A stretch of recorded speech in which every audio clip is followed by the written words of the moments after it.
tenemos la de Alfonso Uribe. Alfonso Uribe nos va a hablar de las cruces cristianas con reminiscencias africanas. Es un poquito de todo lo que este hombre sabe. Es licenciado en Historia, tiene una especialidad en Arqueología, trabaja en el patrimonio de la provincia de Córdoba. Realmente fue un placer. Bueno, esta idea de hablar de las cruces cristianas con reminiscencia africana, lo tomamos a la idea de reminiscencia como la representación de lo que, de actos o formas de vida que pasaron en el pasado, ¿no? Traer a la memoria y a la actualidad esta influencia que tenemos en lo que va a ser las cruces latinas, en la herencia que nos traen también en ellas los africanos, los esclavizados. En este caso, pasamos a la primera imagen, es de un museo de la ciudad de Nueva York, el cementerio africano de Manhattan. Pasemos a la primera placa, gracias. Entonces, pasemos a la próxima, por favor.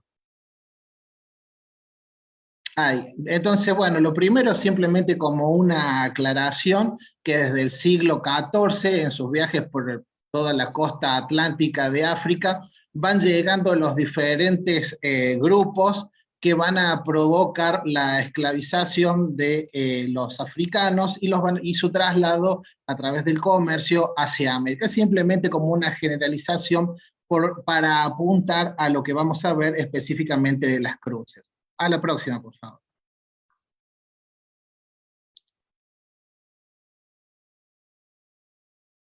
Bueno, acá como les contaba, un poco dentro de una visita hace unos años al cementerio africano que es un monumento nacional en Estados Unidos, en Nueva York, pude ver en este lugar donde había gran cantidad de entierros, iban a construir un edificio público, que se habían realizado 7 enterratorios, donde hay debajo de cada uno de los entierros, que podemos ver en la foto superior derecha, van a haber 7 panteones, donde hay aproximadamente unas 500 personas enterradas. El total que se habían enterrado en ese cementerio, entre 1670 y el 1790, fueron entre 15.000 y 20.000 personas. Pero lo que me llamó la atención, que en una primera instancia, que dentro de este círculo que podemos ver en la foto inferior derecha, que es el círculo que habla de la diáspora, habían representado en sus paredes diferentes símbolos. Podemos ver en la foto de la izquierda y en el centro la cruz latina, asociada a diferentes símbolos religiosos africanos en su expansión por todo el territorio americano, producto del esclavismo. Pasemos a la próxima, por favor. A partir de esta visita, a mí se me plantea la duda, wow, esto en algún lado lo vi, esto en Córdoba en algún lado está. Y a partir de eso empezamos a investigar, o empecé a investigar, a dónde podíamos encontrar símbolos similares aquí en la Córdoba. Y a partir de eso empezamos a trabajar, digamos, lo que podía ser la herrería del tipo colonial, en donde hay muchos símbolos africanos, en toda la parte de herrajes y en rejas, pero también empezamos a verlo, y lo primero que lo vi, que me recordé que lo había visto, estos símbolos en el cementerio de Colonia Carolla.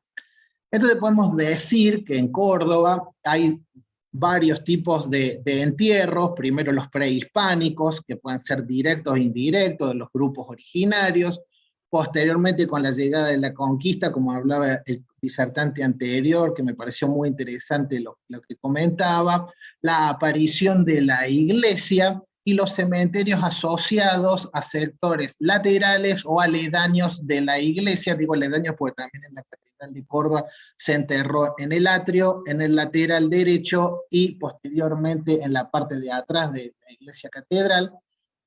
Pero puse aquí estas imágenes en donde podemos ver en la foto superior izquierda la imagen de la estancia de la Candelaria con su atrio y su cementerio lateral, acompañado en el frente por un indicativo que es una cruz de gran tamaño que la vamos a designar como el varón o guardián del cementerio de madera. Y vamos a ver que esto también tiene que ver con diferentes periodos históricos. Al margen derecho vemos la misma foto pero alejada al fondo, la estancia de la Candelaria, pero vemos el nuevo cementerio de la localidad, que es de finales del 1800, en este proceso que se va produciendo de la secularización que hablaba el ponente anterior. Aquí podemos ver a muy poca distancia cómo los muertos de las estancias jesuíticas dejan de ser enterrados en los atrios y en los sectores laterales para ser trasladados a no más de 1 kilómetro en un nuevo cementerio.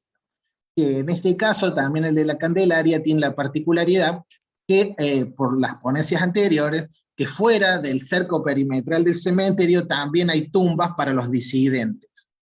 Y ya dentro de este proceso de secularización a partir del paso del tiempo vamos a ver que aparecen, bueno, los cementerios públicos, como venía ya hablando en este proceso, como decía el ponente anterior, y tenemos el cementerio de San Jerónimo, de San Vicente, que ya son mucho más actuales. Desde el punto de vista de lo arqueológico, nosotros podemos, yo soy arqueólogo y hablo desde ese punto de vista, lo que empezamos a ver que en el primer periodo colonial, prácticamente hasta el 1700, no hay cruces que estén realizadas o que nos hayan quedado, son muy pocas, en hierro, ¿sí? Y normalmente las que aparecen están asociadas a colocarse sobre las iglesias y no en el cementerio propiamente dicho. ¿Por qué? Porque el hierro era muy caro, entonces las cruces en su mayoría eran de madera, de materia bastante dura, de madera dura. Lo que vemos en su mayor cantidad es a partir de finales del 1700 y sobre todo en el periodo del 1800 hasta la actualidad, sí que empiezan a aparecer algunos símbolos africanos, hay muchos, pero hoy vamos a tratar 2 o 3, en las cruces que nos hacen recordar los sincretismos y nuestro pasado africano aquí en Córdoba y de los esclavizados. Pasemos a la próxima, por favor. Estos símbolos que vamos a ver, estos símbolos africanos, son los símbolos adinkra, que son símbolos comunes a varias culturas y civilizaciones del oeste de África, particularmente entre los Akan de Ghana. Representan un modo filosófico, religioso de conceptos complejos o aforismos con intención moralizante. Los símbolos adinkra han sido tradicionalmente usados en tejidos como ornamentos en las viviendas y en objetos de uso cotidiano. En este caso, vamos a trabajar con algunos de los que estamos viendo en la imagen. Pasamos a la próxima, por favor. Una de las cosas que preguntan mucho y que hay mucha discusión sobre todo esto, y sobre todo en el trabajo y en la herrería y el trabajo de los esclavizados que empiezan a llegar a partir de 1588 aquí a Córdoba, es si normalmente se toma como que llegan los esclavizados y son desconocedores de cualquier tipo de ciencia, y que son formados o que son educados por los jesuitas u otras órdenes religiosas. En realidad lo que encontramos es que simplemente le enseñan nuevas metodologías de trabajo de tipo occidental, pero los esclavizados que llegan y en la tradición africana, y sobre todo muy estudiado en los últimos años por UNESCO, porque determinan en el África la ruta del hierro, el conocimiento y el uso del hierro en África, tanto sea desde Egipto hasta África del Sur, era muy conocido y prácticamente desde el siglo X antes de Cristo ya se conoce el uso de la metalurgia en el hierro, ¿sí? Se ha ido comprobando en los últimos años con diferentes estudios arqueológicos, no solamente utilizando el material extraído y fundido de la tierra, sino, como es muy conocido, la utilización también de algún tipo de hierro fundido de tipo meteorito. En este caso, muchos piensan que los esclavizados que llegan vienen sin ningún, como les digo, conocimiento de la herrería, y realmente traen un conocimiento muy importante porque grandes reyes habían sido herreros y tienen una función muy importante el herrero dentro de la comunidad africana, pero también llegan con el conocimiento de lo que es la cruz y la evangelización. Y entonces aquí les voy a leer, como dice Cecilia Fromond, que es una investigadora, una doctora norteamericana que ha estudiado toda la región del Congo y Angola, tiene una producción muy grande en torno a estas problemáticas. Dice, cuando los portugueses llegaron con su cruz cristiana al África Central en 1483, se inició un rápido proceso de evangelización del Congo por parte de los padres capuchinos, y en 1491, un año antes del descubrimiento de América, el rey del Congo, evito el nombre, recibió el bautismo con 6 de sus cortesanos y tomó el nombre cristiano de Yao I. Por lo tanto, no debe extrañarnos que muchos de los esclavos que llegaron a nuestro territorio ya hubieran sido bautizados y conocieran la cruz cristiana, aunque para ellos el significado no fuera más que una cosa santa, un kisi, marcando una cruz, un espacio donde concepciones religiosas europeas y africanas podrían juntarse y donde los dos grupos podrían llegar a un acuerdo sobre la autenticidad y perceptibilidad de las fuerzas sobrenaturales. Entonces ya hay un conocimiento de muchos de estos grupos de lo que van a ser el concepto de la cruz, simplemente que se le asigna otro significado. Uno de estos significados y que se empiezan a incorporarse en las cruces de nuestros cementerios va a ser la sankofa, que es una pequeña parte de la tradición filosófica Akam. Parte de la interpretación informal erudita plantea que la sankofa representa el fenómeno de la diáspora, porque incluso aparece en toda América. Es lo que yo veo, el primer símbolo que yo veo en este cementerio en Nueva York, y a partir de eso inicio el estudio, e incluso hay una película que la pueden buscar en YouTube que se llama Sankofa, no la voy a spoilear, pero el que le interese ver cuál es la temática relacionada al esclavismo, es muy interesante de verla. Una película incluso vieja. Esta sankofa puede ser representado, como aparece en la imagen de la parte derecha superior, por un ave que toma un huevo de su espalda, o por el arabesco con forma de corazón que termina en 2 rulos en su parte inferior. Esto podemos verlo, por ejemplo, en la foto lateral derecha inferior, en el ingreso, por ejemplo, al cementerio de Santa Catalina, de una de las estancias jesuíticas, es el cementerio público, no el que está dentro y al lado de la iglesia. En la foto central podemos ver otras sancofas que forman una cruz en el cementerio de Tegua, uno de los más antiguos de Córdoba, y a la izquierda podemos ver otra cruz formada también por sancofas, este símbolo, que se encuentra en el Museo de Arte Religioso Juan de Tejeda, pero que originalmente era parte del cementerio de Tegua. El cementerio de Tegua es el que mayor cantidad de cruces con símbolos africanos y de mayor diversidad hemos encontrado hasta ahora. Pero ¿por qué esta sankofa siempre va a aparecer en lugares altos, incluso en las torres de las iglesias, en las partes altas de los entierros? Porque su significado, este concepto moralizante, nos dice que esta sankofa quiere decir mirar al pasado para entender el presente y no olvidar. Y siempre va como en lugares altos como un recordatorio para los grupos que sincretizan estas cruces latinas y le colocan en ellos lenguajes y información para las cofradías o los grupos especiales que participaban de esclavizados, que participaban de las misas. Pasemos a la próxima imagen. Intento ir rápido para cumplir con los tiempos.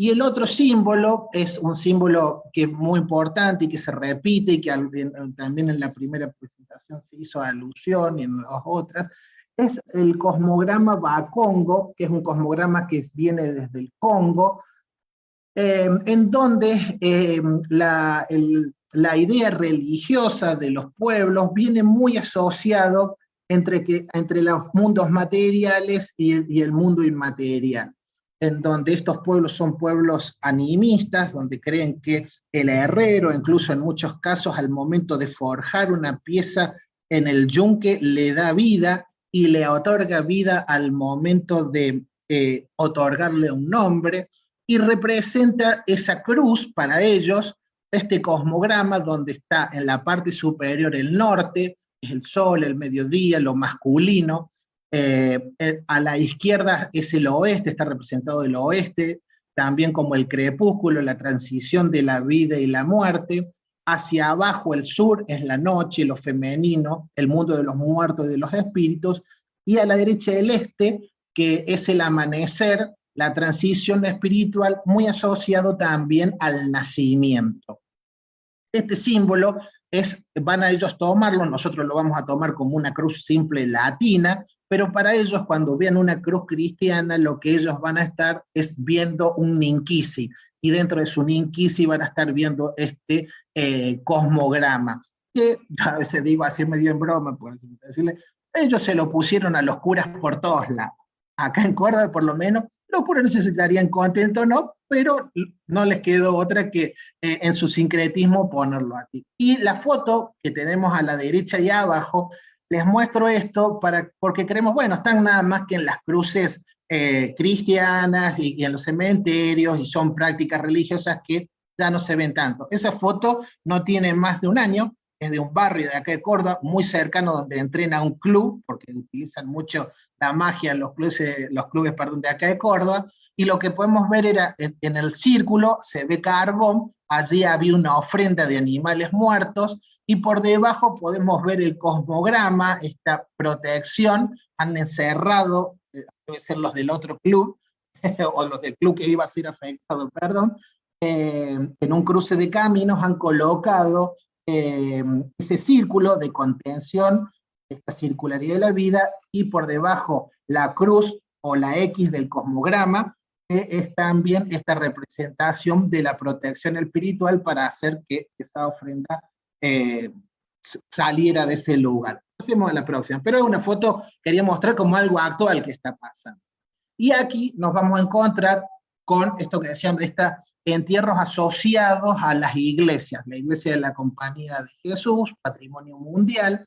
En su ingreso podemos ver en la foto superior izquierda, en la parte de abajo de la foto, se ve allí la cruz, esa cruz que da ingreso al atrio de la iglesia de la Compañía, que se ve ampliada a la derecha, y vemos que es una cruz que está formada en su parte superior por 3 sarcófagas marcadas en color verde, ¿sí? Que son los que mostrábamos anteriormente, y después vemos dos X que vemos en el interior y que terminan de conformar en rojo la cruz. Esos son símbolos de tanto de la región de Ghana y del Congo, y acá vemos el cosmograma que veíamos anterior, el Bakongo, colocado también en la cruz.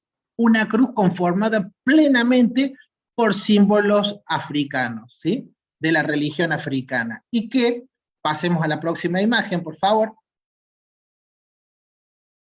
nos muestran, al igual que los símbolos que aparecen dentro de las capillas laterales de la Catedral de Córdoba, ¿sí? También aparecen estas cruces, vean, muy similares a la anterior, también conformadas por las sarcófagas, nada más que con la diferencia que por debajo aparece un pequeño corazón con una colita, que ya lo vamos a ver en otra imagen, y eso nos muestra que eso podría ser también o una representación diferente de la sarcófaga, o ser la representación del símbolo de Acoma, que es de la paciencia y la tolerancia. Pero la cruz anterior de la iglesia de la Compañía de Jesús, como esta, lo que nos están indicando que en ese lugar hay entierros. En la iglesia de la Compañía de Jesús, para hacer las entradas de las sillas de discapacitados, se excavó y ahí se levantaron varios cuerpos, y aquí en la catedral, justo debajo de estas cruces, el piso se estaba ondulando, tuvimos que hacer un estudio de suelo, porque estaba todo levantado del piso, apenas empezamos a hacer el sondeo, a los 25 centímetros empezaron a aparecer restos óseos humanos, o sea que estas cruces, con esta simbología africana, aparecen asociados a áreas de entierro dentro de las iglesias. Pasemos a la próxima.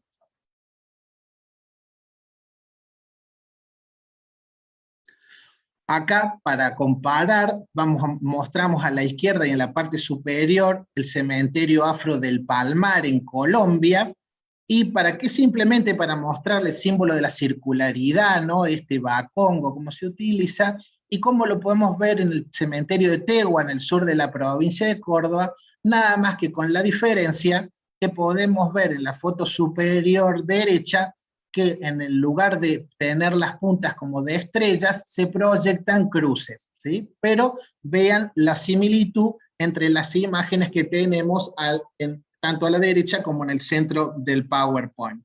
Pasemos a la próxima.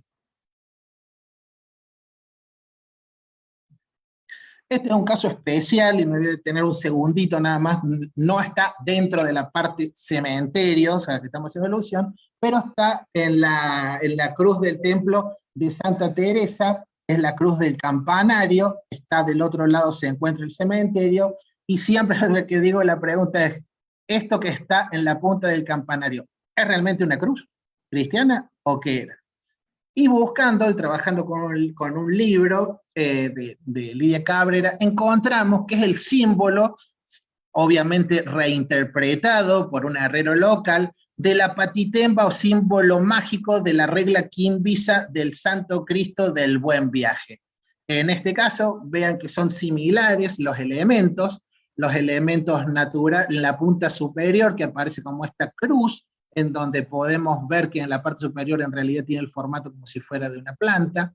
Posteriormente, a los costados aparecen representados nuevamente la X del bacongo, pero esa X del bacongo ha sido colocado y tiene la forma también, como aparece en el símbolo, como de dos flechas que atraviesan un corazón, el corazón que tiene claramente esa colita abajo, que no sabemos si es una sankofa o hace alusión a otro símbolo africano, como le decíamos, como la coma. Aparecen en la parte inferior también una sankofa, dos sancofas, perdón, y como exactamente igual en la misma posición, el sol y la luna. Esto el padre Grenon lo dibuja y lo representa como una veleta.